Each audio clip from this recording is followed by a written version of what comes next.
Bien, chers frères et sœurs dans le Seigneur, nous célébrons le deuxième dimanche du temps de l'Avent de l'année liturgique A. En ce deuxième dimanche, le Seigneur continue à nous envoyer des messagers pour nous préparer à l'accueil de son Fils bien-aimé. Le premier messager qui nous parle aujourd'hui, c'est le prophète Isaïe, qui rappelle non seulement au peuple d'Israël qui était en train de vivre un moment de dure épreuve, un moment où il avait déjà perdu plusieurs batailles contre ses voisins, contre ses adversaires. Le prophète Isaïe vient donner une parole d'espérance en lui disant, même si tu te sens déjà mort, même si tu te sens déjà battu par tes ennemis, par tes adversaires, sache que le dernier mot revient à ton Dieu. Et c'est ce Dieu-là qui va faire en sorte que de la souche de Jessé, de la descendance de David, une nouvelle vie puisse renaître et surtout un roi puisse venir à la rencontre de la souffrance de son peuple pour lui donner le soulagement, pour lui donner la consolation, pour lui donner tout ce qui peut lui permettre de croire encore dans son royaume. Ainsi, chacun d'entre nous est invité à nourrir son espérance pendant ce temps de l'Avent, comme le fut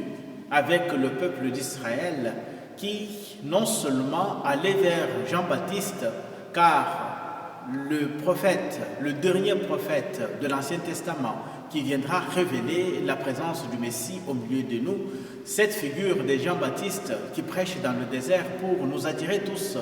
vers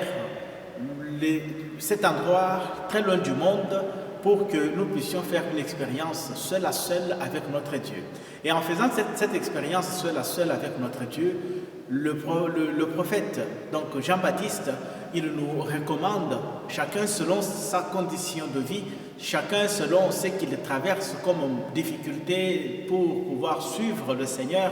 chacun dans ce qu'il a comme préoccupation, Jean-Baptiste donne une réponse selon ce que nous sommes, pour nous inviter tous à la conversion. Il utilise parfois un ton très violent à l'endroit de certaines catégories de personnes en disant par exemple vengeance, agence de vipères, qui vous a donné le courage de venir vous aussi de fuir la colère de Dieu. Et donc, il nous stimule tous, petits et grands, à pouvoir nous convertir car le jour du Seigneur est en train d'approcher. Et chacun d'entre nous est appelé à faire un pas vers la rencontre avec le Christ, faire un pas vers la rencontre avec le Messie qui va pouvoir naître dans nos vies. Ainsi, l'invitation de Saint Jean-Baptiste à pouvoir pratiquer la justice, à pouvoir faire du bien, à pouvoir traiter honnêtement les gens qui sont en notre autorité, à chercher toujours à vivre en paix les uns les autres, à vivre en harmonie, à vivre en amour avec tous ceux qui nous entourent. Cette invitation, elle est lancée aussi, elle est aussi actuelle pour chacun d'entre nous, car nous sommes appelés à pouvoir mettre en pratique cette parole que nous ne devons pas considérer comme une parole destinée seulement aux soldats, destinée seulement aux sadducéens, aux pharisiens et à d'autres catégories de personnes qui s'approchaient vers Jean-Baptiste. Mais chacun, selon sa condition, peut aussi interroger Jean-Baptiste en lui disant « Pendant ces temps, que veux-tu que moi j'améliore dans ma vie? Qu'est-ce que tu as remarqué en moi qui ne peut pas faire en sorte que mon cœur soit ouvert à accueillir le Fils de Dieu ?» Saint Paul, dans la deuxième lecture, lui aussi, comme envoyé de Dieu, il nous donne des indications pour pouvoir aller à la rencontre du Christ qui vient. Les indications qu'il nous donne, c'est entre autres pratiquer la justice et être accueillant. Être accueillant, non seulement accueillir ceux qui sont de notre tribu, ceux qui sont de notre nation, ceux qui partagent la même religion avec nous, mais accueillir tout le monde comme si tous étaient nos frères. Car en Dieu, nous sommes appelés à former un seul corps qui est le corps du Christ. Ainsi, moi et toi, nous sommes appelés en ce jour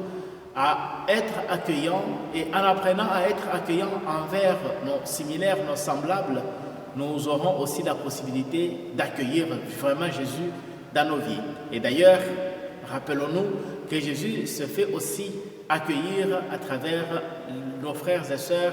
qui sont à nos portes chaque jour et qui viennent nous rencontrer pour nous dire combien nous pouvons leur venir en aide ou combien nous pouvons réaliser une mission avec eux, cette mission que le Seigneur nous donne de pouvoir étendre au monde son amour ainsi que sa tendresse. Que Dieu Tout-Puissant nous bénisse en ce deuxième dimanche et qu'il nous aide à pouvoir nous détacher un peu de bien de ce monde, nous détacher un peu de réalité de ce monde pour faire une expérience seule à seule dans un endroit désert où nous pouvons dialoguer avec notre Dieu. C'est aussi une façon de dire que pendant ce temps de l'Avent, nous pouvons quand même créer assez de temps pour pouvoir dialoguer avec le Seigneur et surtout pour pouvoir lui témoigner d'autres capacités à accueillir son Fils Jésus-Christ qui vient être dans nos vies, qui vient renouveler notre vie, qui vient refaire ce qui était mort dans chacun d'entre nous. Que le Seigneur nous bénisse et bon dimanche à tous.